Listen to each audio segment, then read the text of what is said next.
Ya, ok. Chicos, buenas noches. El día de hoy vamos a continuar con la tercera clase de neonatología. Voy a proceder a compartir mi pantalla. Perdemos un momento.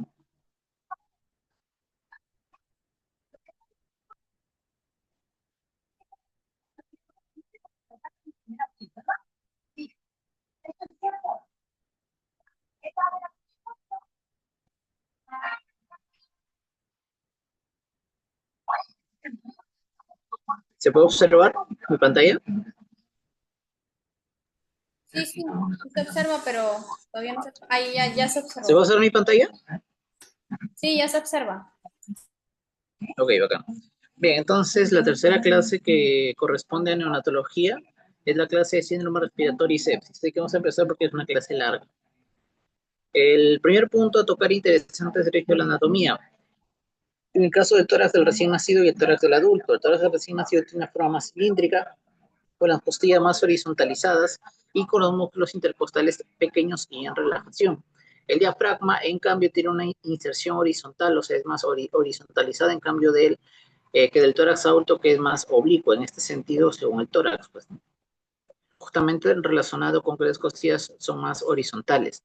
Las fibras musculares, vemos que hay menos fibras musculares, mientras que en el tórax del adulto hay más fibras musculares y son más resistentes a la fatiga. ¿Okay? Son como características importantes, sobre todo la forma cilíndrica. Y en la radiografía podemos ver costillas horizontalizadas que en el recién nacido son fisiológicas, mientras que cuando se trata de costillas en el adulto pueden estar relacionadas a insuficiencia respiratoria, que en el caso del recién nacido no es así. Okay, ciertas características del pulmón del recién nacido, tenemos a un producto de 30 semanas, tenemos a un recién nacido a término y a un adulto. Entonces, el pulmón en un producto de 30 semanas tiene aproximadamente 0.3 metros cuadrados de superficie. En el recién nacido de término tiene 4, mientras que en el adulto tiene 100. ¿Qué nos quiere decir? Que el pulmón, cuando es un recién nacido a término, o sea, de 30 semanas a 37 semanas, hay prácticamente solo 7 semanas de diferencia. En consecuencia, nos quiere decir que mientras más semanas tenga, es mejor. ¿Por qué es mejor? Porque mientras el pulmón tenga más superficie, va a ser capaz de poder cumplir su función de ventilación y su transporte de gases de manera más eficiente.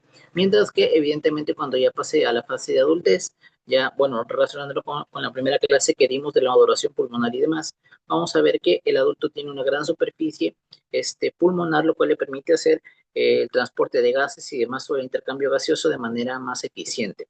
El volumen también va a aumentar de 25 en el producto de 30 semanas a 200 en el a término y bueno, en el adulto es mucho más. Los alvéolos en un producto de 30 semanas vemos que son escasos, son pocos, mientras que en un a término son 50 millones. Vemos la gran diferencia que suele haber. Por eso es que mientras más a término sea dentro de la perspectiva del, de la capacidad pulmonar es mejor. Y en el adulto, pues es bastante más. El diámetro alveolar también es importante. En un producto de 30 semanas son solamente 32 micras, mientras que en un recién nacido a término son 150 micras. O sea, quiere decir a qué tanto diámetro tiene el alveolo. En un producto de 30 semanas es pequeño, en un recién nacido a término es más grande, y en un adulto, pues es bastante, en un de un adulto, perdón, es bastante más grande, ¿no? Esa es la diferencia. La frecuencia cardíaca en un producto de 30 semanas es de 55, en el recién nacido termina de 45 y en el adulto normalmente de 15, ¿no? De 12 a 20 en realidad. ¿Por qué se sucede esto? ¿Por qué es que va bajando? Va bajando porque, como habíamos visto, la respiración es muy importante en esta primera etapa porque permite que el líquido pulmonar se reabsorba. Entonces, justamente por eso. Evidentemente, cuando eres adulto ya no debería haber ninguna clase de líquido en el pulmón, por eso la frecuencia respiratoria baja. ¿Sí? Y esto es un recordatorio de la estructura que puede llegar a tener que puede llegar a tener el desarrollo de los alvéolos o la maduración pulmonar. Entonces, tenemos que, según nuestras semanas de 16 a 20 semanas, bueno, acá está la 20, es la fase canalicular donde empieza a producirse el surfactante pulmonar que va a ser importante para esta clase. Y bueno, acá vamos a ver que también existen ciertos factores de riesgo como la coriamnionitis, las infecciones, la labor pretérmino o la incompetencia cervical van a llevar a que este proceso no se lleve correctamente. Y en consecuencia, son factores de riesgo importantes para el desarrollo eh, de, del distrés respiratorio agudo, síndrome de distrés respiratorio agudo. ¿Okay? Esta es una imagen que nos representa cada una de las partes que contempla un alveolo, un eritrocito en este caso. Acá tenemos a la membrana respiratoria, la parte alveolar, este, mm, la parte vascular, y acá tenemos el intersticio. Evidentemente, las patologías respiratorias van a abarcar a cada uno de estos tres, de esos tres espacios. Va a abarcar patologías que afecten la membrana alveolar, patologías que afecten el intersticio o patologías que afecten la parte vascular. ¿Sí? Son patologías más de neumología. Para nuestro caso, debemos saber que existe tipos de células, los neumocitos tipo 1 y los neumocitos tipo 2, aparte de células, parte de células de estirpe linfocitaria, como son los macrófagos alveolares. Entonces, las células alveolares tipo 1 o neumocitos tipo 1 son básicamente aquellas que sirven como recubrimiento y como aquellas que van a permitir el cotransporte y también el intercambio gaseoso entre el espacio alveolar y el espacio sanguíneo por donde pasan los eritrocitos, sobre todo el intercambio de oxígeno. El neumocito tipo 2 es el que permite la formación del surfactante pulmonar, que viene a ser esta pequeña capa que ven por acá, y el macrófago se encarga el macrófago se encarga de la parte más inmunológica para contrarrestar algunos microorganismos que pueden llegar hasta el alveolo. ¿Sí? Acá está el test de Silverman Anderson, que es un test que se encarga de ver la insuficiencia respiratoria. Entonces vamos a ver que contempla 1, 2, 3, 4, 5 signos de insuficiencia respiratoria. La elevación del tórax y el abdomen. En este caso trata de ver la disociación entre el tórax y el abdomen, el tiraje intercostal, la retracción sifoidea, el aleteo nasal y el tejido. Si te das cuenta, de todos ellos, y el tiraje, la retracción, el aleteo y el quejido, todos estos son síntomas directos de insuficiencia respiratoria. Entonces vamos a ver si es que existen o si es que no existen. Si es que no hay tiraje intercostal, no hay retracción sifoidea, no hay aleteo nasal y no hay quejido, son 0 puntos. Eso está bien. Sí, existe poco tiraje intercostal, poca retracción sifoidea, poco aleteo nasal. Y en el caso del quejido es audible solamente con estetoscopio, o sea, el quejido que suele haber, que suele ser de características em, como crepitantes a veces o como sibilantes, en algunos casos, depende de la patología, va a haber situaciones en las cuales esta puede ser audible con estetoscopio o sin estetoscopio. Desde el punto de vista del test de Silverman-Anderson, estos ruidos o estos rales respiratorios solo son audibles con estetoscopio. Entonces, si solo son audibles con estetoscopio, les corresponde un punto. En el caso de los 2 puntos, el tiraje intercostal va a ser marcado, la retracción sifoidea va a ser marcada y el aleteo nasal también va a ser marcado. Y en el caso del quejido, este va a ser audible, pero sin usar estetoscopio. O sea que va a ser eh, tan fuerte el quejido que tú lo vas a llegar a escuchar hasta de lejos. Mientras que en lo que corresponde a la elevación del tórax y el abdomen va a ser sincronizado, poca elevación en inspiración y disbalance tóraco-abdominal. De todo ello, lo más relevante de cara a los exámenes es esto, es el desbalance tóraco-abdominal. ¿Por qué? Porque es la diferenciadora. La primera tiene que ver con la capacidad respiratoria del recién nacido, del neonato, en este caso el niño, después hasta los 5 años. ¿Por qué? Porque si el tórax y el abdomen se mueven a la misma vez, se elevan a la misma vez en la fase inspiratoria, están sincronizados, ahí no hay nada, son 0 puntos. Mientras que cuando existe una poca elevación en la inspiración para cualquiera de los dos, o sea, existe una poca elevación tanto en la parte abdominal como en la parte torácica, mientras que vas observando que la contraparte sí se eleva de manera más acentuada, es decir, que si es que el tórax, como un ejemplo, se eleva poco mientras que el abdomen se eleva un poco más, vamos a ver que ya existe cierta disconformidad, digamos, no están a la par, lo cual ya empieza a ser patológico.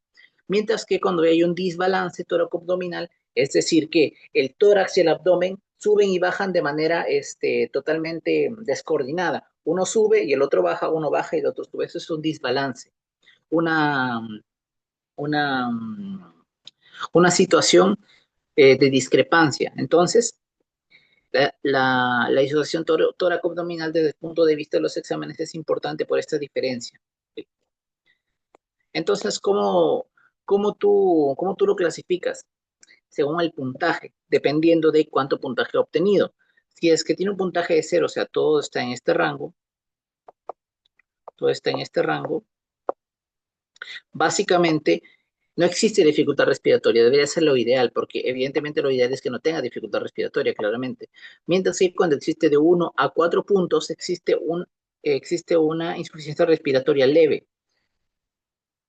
Cuando existe 5 a 7 puntos, es una insuficiencia respiratoria moderada, mientras que cuando vamos de los 8 a los 10 puntos es una insuficiencia respiratoria severa.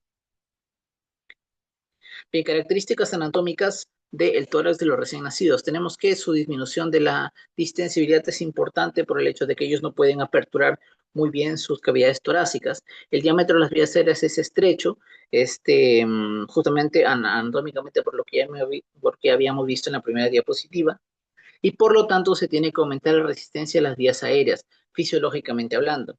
El escaso número de miofibrillas diafragmáticas, como ya habíamos comentado, tiene menos cantidad de músculo. En consecuencia, las contracciones del diafragma van a ser menos potentes y la respiración va a ser menos acusada. ¿Sí?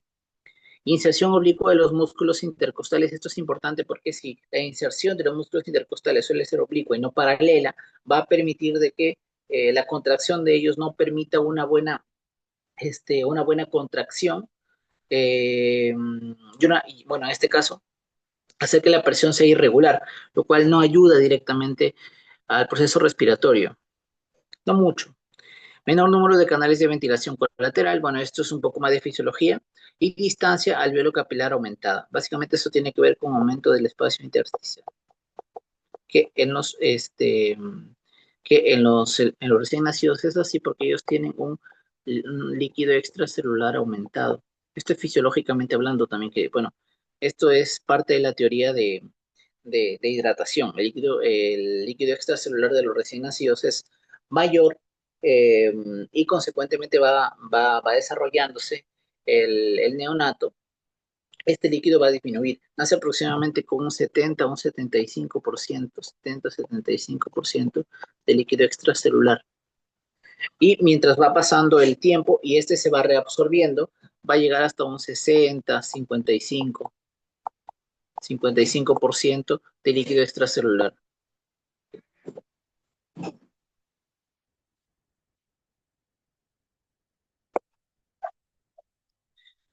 Bien, entonces algunas causas. ¿Por qué es que suele haber síndrome de insuficiencia respiratoria aguda? Al comienzo de la vida algunas, o sea, esta tabla lo clasifica desde arriba hacia abajo, digamos, de manera ascendente. Tenemos la obstrucción de la vía aérea alta. Entonces ahí tenemos la atresia nasal, la atresia de Coanas y el síndrome de Pierre-Robinson. La atresia nasal puede estar asociada a la holoprosencefalia y a diversas trisomías, como la trisomía 13 o la trisomía 15, síndrome de Patau. Y la atresia de Coanas básicamente es una malformación en la cual la cianosis que suele tener este tipo de pacientes se va a aliviar con el llanto, principalmente porque como las coanas no tienen una buena fluente de aire, si el paciente llora, permite la entrada de aire eh, a través del esófago, permitiendo que la cianosis se alivie. El síndrome de Pierre-Robinson, que es raro, básicamente, es una conjunción de bastantes malformaciones, entre ellos el paladar hendido, la glossoptosis y la microctacnia. ¿Sí? Es algo más raro.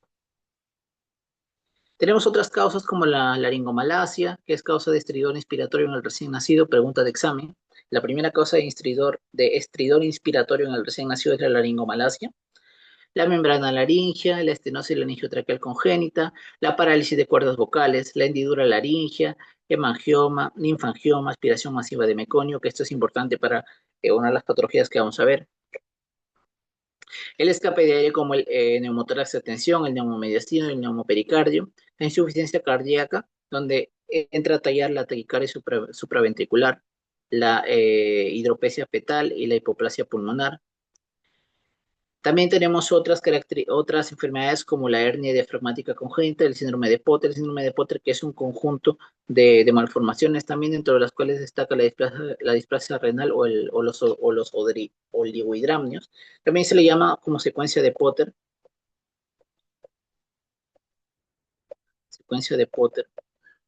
Y básicamente es una patología que tiene que ver en primer lugar con una displasia renal que lleva una incapacidad para poder producir orina y en consecuencia oligohidramnios que llevan hacia la restricción del crecimiento intrauterino y en consecuencia que el paciente salga con malformaciones craneales, craniotabes, entre otros. Bueno, que eso ya es será para otra clase.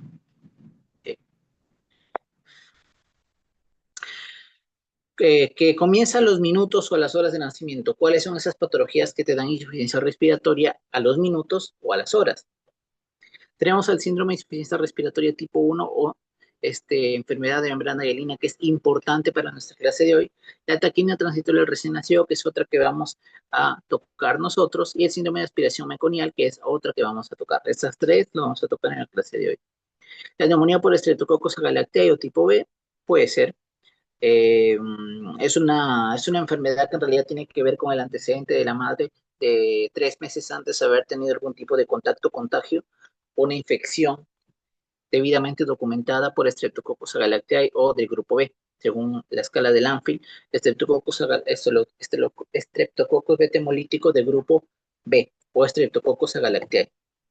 Como dato, Streptococcus beta hemolítico, el grupo B es el Streptococcus agalactiae y el Streptococcus beta hemolítico, el grupo A es el Streptococcus pyogenes. Ya es lo mismo, solo que desglosado, digamos, según la jerga de microbiología. Neumotórax o fugas de aire, la insuficiencia cardíaca y la circulación fetal persistente también son causas. El onfalocele y la gastrosquisis masivas pueden ser causas y están relacionadas con hipoplasia pulmonar. Y aquellas que comienzan a los días de nacimiento, que acá ya pueden ser hiperinsuflaciones, patologías cardíacas, trastornos neuromusculares o la neumonía como la principal infecciosa, que se relaciona también a sepsis. Y cuando ya comienza a las semanas de nacimiento, ya tenemos pues la neumonía, la displasia broncopulmonar, que puede llegar a ser importante y tal vez hagamos una clase de ella en el futuro.